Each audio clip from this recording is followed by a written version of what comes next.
संतान की खुशहाली, अच्छे स्वास्थ्य और वंश वृद्धि के लिए किया जाने वाला व्रत, जिसे जितिया व्रत या जीवित पुत्रिका का व्रत कहा जाता है, यह अश्विन माह के कृष्ण पक्ष की अष्टमी तिथि को किया जाता है।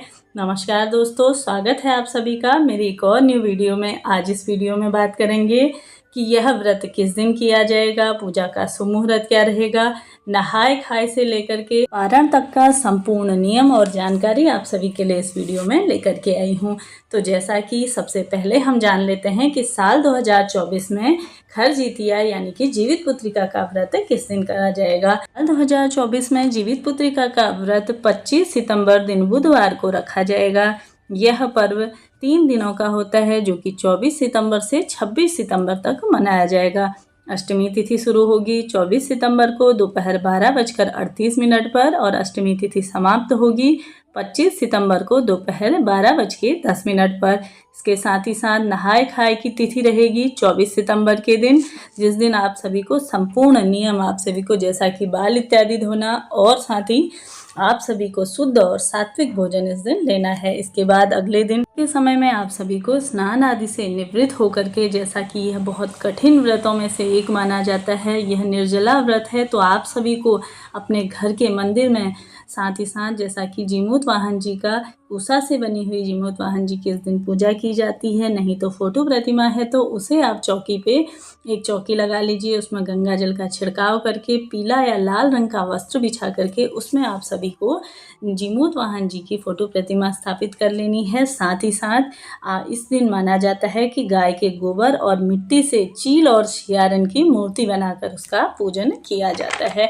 तो मेरी वीडियो आप सभी के लिए आ गई है, तो आप उसे देखिए कि किस प्रकार से पूजा विधि है, वह भी मैंने अपने चैनल पे डाल दी है।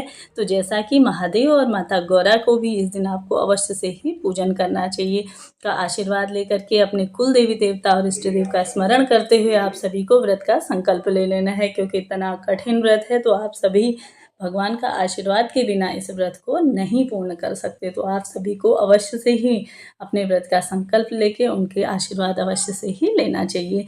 इसके बाद माना जाता है कि इस दिन सरसों का तेल और खल अवश्य से ही चढ़ाया जाता है। साथ ही इसे भोग स्वरूप में भी चढ़ा सकते हैं और इसको लेने के बाद अपने बच्चे के सिर पर लगाया जाता है, यह भी माना जाता है। तो साथ ही साथ कुछ महिलाएं यह भी कह रही हैं कि दीदी नई साड़ी बनानी जरूरी है क्या? तो ऐसा नहीं है। आप सभी, जैसा कि श्राद्ध पक्ष चल रहा है, इसमें तो नए वस्त्र खरीदना वर्जित माना गया है। तो आप सभी अपनी कोई भी पुरानी साड़ी, जैसा कि जो पीरियड इत्यादि में यूज़ ना हुई हो, कोई नई साड़ी हो जिन्हें आपने पूजा पाठ के लिए ही निकाला हो, उसे निकाल के आप कुछ गंगा जल के छींटे डाल करके आप उसे पहन सकती हैं, यूज़ में ले सकती हैं। ऐसा नहीं है कि आपको नई साड़ी ही बनानी है, साड़ी से ही आप व्रत कर सकती हैं। हाँ, लेकिन ध्यान रहे कि किसी भी पूजा पाठ में आप सभी को हरे, लाल, पीले इन रंगों का चुनाव करना है, ना कि आप सभी काले, नीले, ग्रे कलर या भूरे कलर, इस तरह के कलर आप सभी को पूजा में नहीं पहनने चाहिए। कल रंगों का भी हमारे शरीर के लिए शारीरिक रूप से, मानसिक रूप से बहुत इफेक्ट पड़ता है, तो आप सभी इस बात का भी ध्यान रखिए। तो इसके बाद जितिया व्रत का पारण 26 सितंबर को किया जाएगा। इस दिन आप सभी को, यह अंतिम दिन रहेगा, इस व्रत में कुछ भी नहीं खाया पिया जाता है, इसलिए यह निर्जला व्रत होता है।